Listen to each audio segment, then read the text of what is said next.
और लड़कियों को तो खासकर ये बात समझनी है बेटा, अब दुनिया बहुत तेज गति से बदल रही है। अब आने वाले टाइम में सिर्फ एक चीज की इंपॉर्टेंस रह जाएगी, वो होगी आपकी योग्यता, आपकी क्षमता, आपके अंदर कितना एप्टीट्यूड है, किस चीज को लेकर आपका कैलिबर कितना है।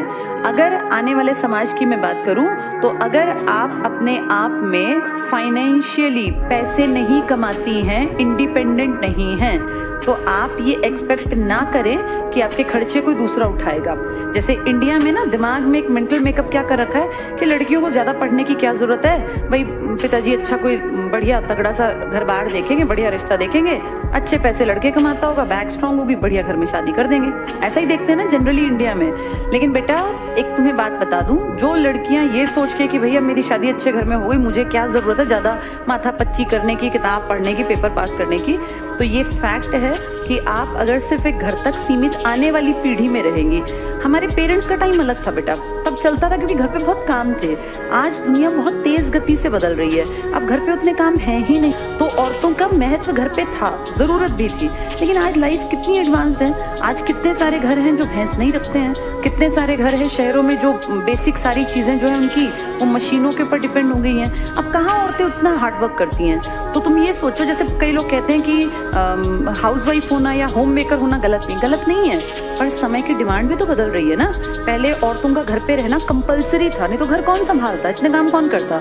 लेकिन अब दुनिया बदल गई, अब आपके आधे से ज्यादा काम तो मशीनें करने लग गई हैं। पहले तो औरतें घर में छाछ भी हाथ से बिलोती थी ना पुराने जमाने में, आज कहाँ है उसकी जरूरत। चीजें कितनी एडवांस्ड हैं, घरों में कितनी सारी चीजें तो मशीनों से होने लग गई।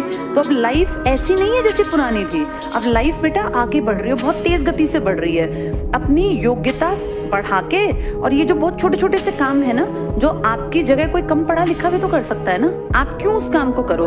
काम छोटे बड़े नहीं होते, लेकिन एक औरत जो पढ़ लिख के, जिसको भगवान ने बुद्धि दी है, जो अपने जीवन को बहुत बेहतर बना सकती है, वो क्यों घर पे सिलबट्टे पे चटनी कूटती रहेगी, या क्यों वो ऐसे काम करती रहेगी जो कि थोड़े से कम लेवल की भी कोई औरत कर सकती है, जिसको पढ़ने का मौका नहीं मिला, जिसके कि पिताजी कोई शराब पीते थे, बहुत छोटी उम्र में शादी कर दी, वो बेचारी पढ़ी लिखी नहीं है, वो तो नहीं दफ्तर जा सकती है।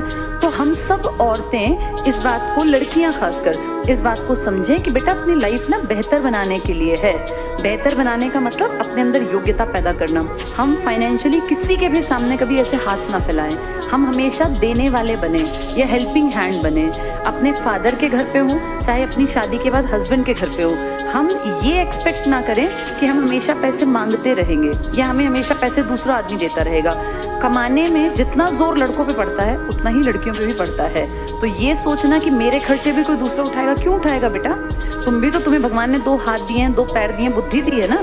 पढ़ो लिखो, पैसे कमाओ, दूसरे से क्यों एक्सपेक्ट करते हो कि वो हमारे जिंदगी भर खर्चे उठाता रहे। तो काबिल बनो, योग्यता इकट्ठी करो और ये पैरामीटर थोड़े से बदल लो। किसी भी लड़की को, औरत को ये सोच के कि मैं खूबसूरत हूँ, मेरी तो शादी बढ़िया घर में हो ही जानी है और मैं तो, मेरे पिताजी जो है बढ़िया लड़का ढूंढेंगे, मुझे क्या जरूरत कुछ भी करने की, ये बेवकूफ़ी है बेटा, बहुत बड़ी बेवकूफ़ी है। हम इंसान पहले हैं और लड़का लड़की बाद में है। और एक चीज़ ऐसे भी सोचो कि लड़कों ने, कौन से बेचारों ने कांड कर दिए कि पहले वो अपने घर की जिम्मेदारी पूरी करें, फिर वो लड़कियों की जिम्मेदारी पूरी करें। उनके ऊपर भी तो तरस खाना चाहिए ना। वो बेचारे क्यों ऐसे, उनको हम सोचेंगे यही कमाते रहे, भाई क्यों कमाते रहेंगे। ये लड़कों के साथ अन्याय है, इतने सालों से इनके ऊपर, बेचारों के ऊपर